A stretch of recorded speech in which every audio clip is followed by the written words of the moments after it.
Shalom, bien-aimés. Je m'appelle Edith Kay. Bienvenue sur cette plateforme Le Réveil des Héroïnes, ministère de restauration, de restitution de la femme, de la jeune fille et pour toute personne qui croit. C'est Jésus qui restaure et c'est Jésus qui restitue. Alléluia, par la puissance du Saint-Esprit. Que la grâce de Dieu te visite là où tu es. Que sa main puissante te soit favorable. Que le Saint-Esprit t'inonde de sa présence et te fasse du bien. Alléluia. Au nom de Jésus. Bien-aimés, nous poursuivons notre thème sur explorer pleinement le potentiel de notre nouvelle naissance.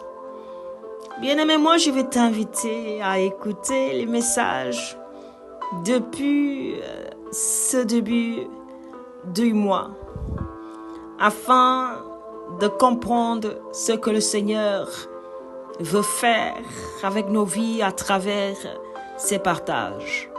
Alléluia! Aujourd'hui, nous partageons comme sous-thème sur le royaume de Dieu. Que quelqu'un dise Amen. Le royaume de Dieu, nous entendons souvent le royaume de Dieu, le royaume de Dieu. Mais c'est quoi le royaume de Dieu? Parce que si nous voulons explorer le potentiel de notre nouvelle naissance, c'est que, comme je l'ai dit la dernière fois, lors de notre premier message sur le fait d'explorer, en expliquant qu'est-ce qu'on explore en réalité. Mais nous explorons le nouveau royaume auquel nous appartenons, qui est le royaume de Dieu. Nous l'explorons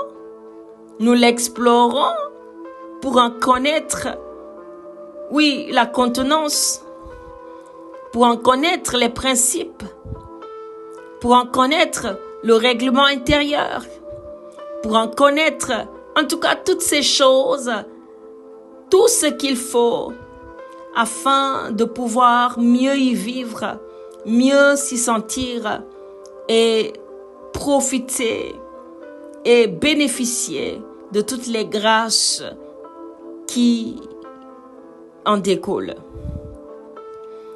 Le royaume de Dieu. Que pouvons-nous dire du royaume de Dieu? Parler du royaume de Dieu est un très long discours. Quand on va commencer à parler sur le royaume de Dieu, je pense qu'on ne va pas finir. Parce que Jésus-Christ lui-même a tellement parlé du royaume de Dieu. Il a donné des paraboles pour dire le royaume de Dieu est comparé à ça, le royaume de Dieu est comparé à ça, le royaume de Dieu ressemble à ça. Mais si on doit prendre chaque parabole, chaque définition que Jésus a donnée pour décrire le royaume de Dieu, on risque d'en oublier d'autres. Oui, on risque d'en oublier d'autres. On risque de les limiter à ça seulement. Mais si on compare, on définit le royaume de Dieu comme le règne de Dieu, la souveraineté de Dieu et la présence palpable du Saint-Esprit. C'est que nous avons tout compris.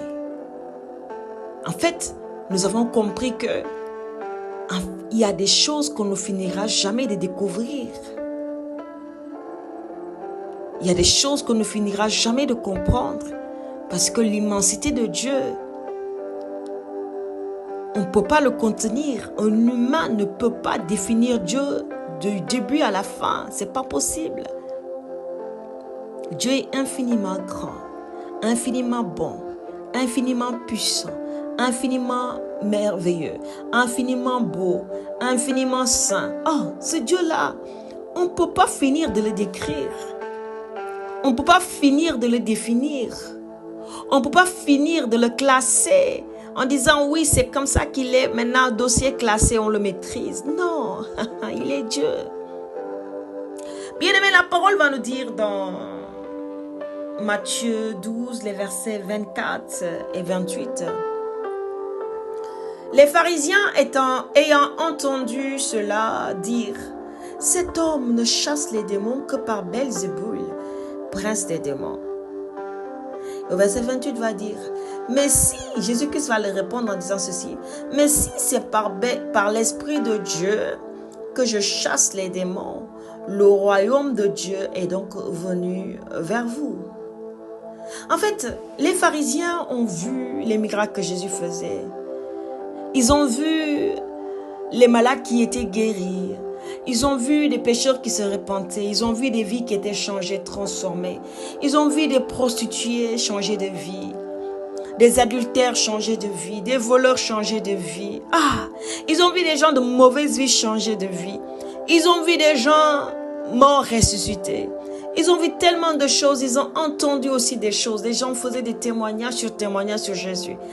Puisqu'ils n'étaient pas habitués à une telle puissance. Ils n'ont jamais vu cela. Ils n'ont jamais connu cela. Parce qu'avant que Christ ne vienne, on peut dire même la lampe s'était éteinte. Les prophéties étaient rares.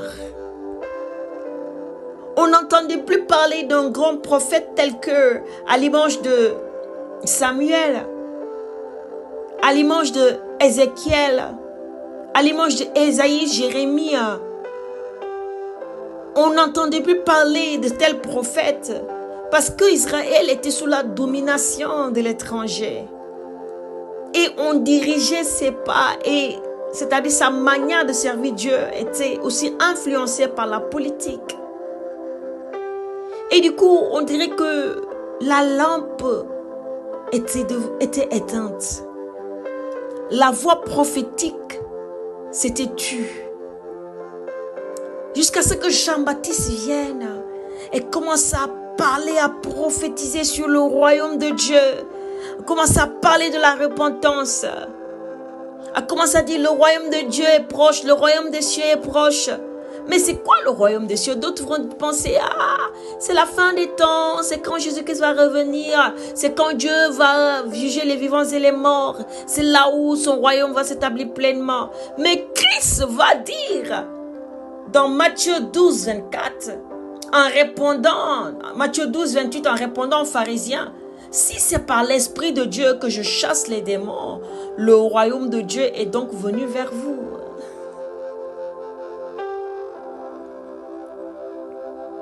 Bien-aimé, tu sais que la présence du Saint-Esprit est le signe même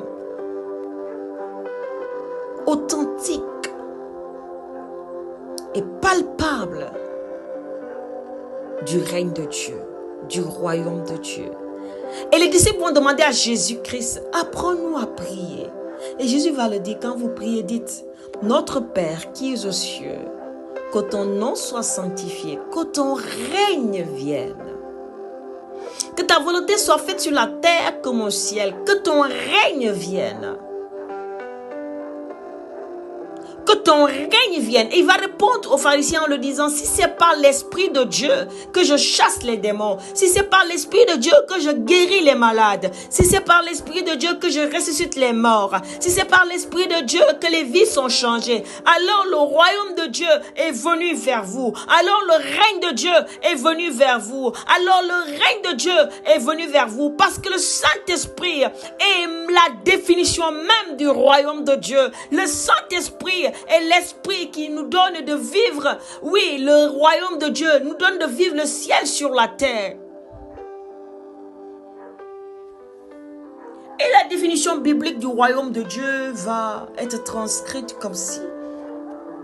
Un concept biblique central qui désigne l'autorité souveraine et le règne actif de Dieu sur l'univers et sur les cœurs des humains, sur les hommes, dans leur corps, âme, esprit. Bien-aimé. Et quand Christ va venir, ça sera la continuité dans la perfection, où le mal sera définitivement vaincu et ça sera que la plénitude dans le royaume de Dieu. Mais avant cela, il nous donne de goûter le ciel sur la terre. Bien-aimé, est-ce que tu peux imaginer un tout petit peu comment ce Dieu-là est si bon? Jusqu'à ce qu'il te voit toi, être humain que tu es, moi, être humain que je suis, dans ma petitesse par rapport à lui, il me dit, je te donne de vivre une portion de l'atmosphère de ma présence dans le ciel, sur la terre. C'est pourquoi au nom de Jésus, les démons sont chassés. Au nom de Jésus, les malades sont guéris. Au nom de Jésus, les lépreux sont purs. Au nom de Jésus, les vies sont changées. Au nom de Jésus, oh Seigneur, merci Saint-Esprit. C'est l'Esprit de Dieu qui le fait, qui marque la présence palpable du règne de Dieu, qui marque la présence palpable de l'atmosphère du ciel parmi les hommes. C'est pourquoi il va dire que le nom de Jésus, aussi appelé Emmanuel, signifie Dieu parmi nous, Dieu parmi les hommes, Dieu vivant au milieu de nous. C'est le Saint-Esprit. Nous sommes dans l'ère du Saint-Esprit. Quand tu es enfant de Dieu, c'est-à-dire si tu as donné ta vie à Jésus, tu es né de nouveau. Donc tu es automatiquement introduit dans son royaume. Alors, si tu croises les mains, si tu ne presses pas ton esprit à découvrir, parce que tu as tellement à découvrir, la vie de l'homme sur la terre, même à 120 ans, n'est pas une longue vie. Parce que 120 ans ne suffisent pas pour découvrir la largesse, la hauteur, la profondeur de Dieu. Alors dès que tu le connais et que tu l'as reçu et que tu as été identifié comme son enfant par la puissance du Saint-Esprit, faisant de toi son enfant, écoute, ne perds plus le temps, explore au maximum. Explore au maximum. Va à la découverte de ce royaume, de ce nouveau royaume. Et c'est le Saint-Esprit qui va t'aider parce que c'est lui qui apporte l'atmosphère du ciel sur la terre. C'est lui qui manifeste le règne de Dieu sur la terre. C'est lui qui manifeste le royaume de Dieu sur la terre. C'est lui qui transporte la présence de Dieu au milieu des hommes. L'Esprit de Dieu. Tu ne peux pas être chrétien, enfant de Dieu, et négliger l'importance du Saint-Esprit dans ta vie. Tu dois pouvoir le désirer pour découvrir qu'est-ce qui est dans le royaume de Dieu. Et là, tu vas comprendre maintenant, c'est quoi l'amour? La définition du vrai amour authentique. L'amour agapé dans le royaume de Dieu. Ce n'est pas l'amour où on suit que nos émotions charnelles, où on est libre, oui, de choisir le genre qu'on veut, de nous marier avec une personne de même sexe. Non! Dans le royaume de Dieu, il y a des principes. Il y a une manière. Il y a la manière, il y a la forme, il y a le fond. Alors, nous avons à apprendre et c'est le Saint-Esprit qui nous y aide. C'est la parole de Dieu qui nous y aide. C'est la prière qui va activer le feu de sa présence. Nous avons besoin du Saint-Esprit. Nous avons besoin du Saint-Esprit. Si nous voulons découvrir de quoi est fait le royaume de Dieu, si nous voulons exploiter, explorer, profiter, bénéficier de sa puissance. Parce que Christ va dire, si c'est par l'Esprit de Dieu que je chasse les démons, que je fais tous ces miracles, que les malades sont guéris, c'est que le royaume de Dieu est venu jusqu'à vous. Bien-aimé, explorer le royaume de Dieu va te faire comprendre que tu as un pouvoir entre tes mains. Parce que Christ, en envoyant ses disciples, il va leur dire ceci: je vous donne le pouvoir de marcher sur les serpents, les scorpions et sur toute la puissance de l'ennemi, et rien ne pourra vous nuire. Humainement parlant, nous ne pouvons pas le faire. Humainement parlant, nous ne pouvons pas marcher sur la puissance de Satan. C'est pas possible. Il nous faut appartenir à un royaume supérieur pour dominer sur les œuvres du diable. Si tu n'appartiens pas à un royaume supérieur, le chef du royaume où tu es domine sur toi. Tu deviens son esclave. Mais si tu appartiens au royaume de Dieu, c'est-à-dire c'est le royaume supérieur à toutes sortes de royaumes, alors tu reçois le pouvoir qui règne dans ce royaume pour toi-même dominer sur toute adversité. Jésus-Christ a soufflé l'esprit sur ses disciples. Il les a aussi recommandé d'attendre dans la prière pour recevoir maintenant une onction particulière, une puissance particulière du Saint-Esprit. Afin de marcher avec puissance et de démontrer avec puissance ce royaume qu'on appelle le royaume de Dieu. Afin d'apporter le règne de Dieu auprès des hommes. Afin de présenter aux hommes le règne de Dieu. De leur dire, voici le règne de Dieu, s'il vous plaît, entrez.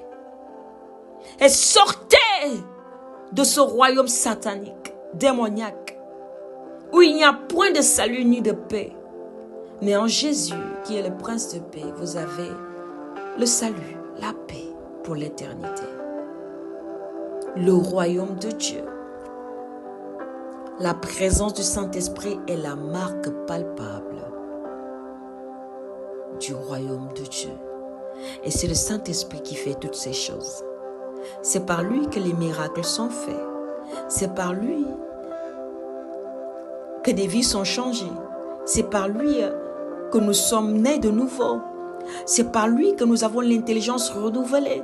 C'est par lui que nous avons la sagesse, la compréhension de la parole de Dieu.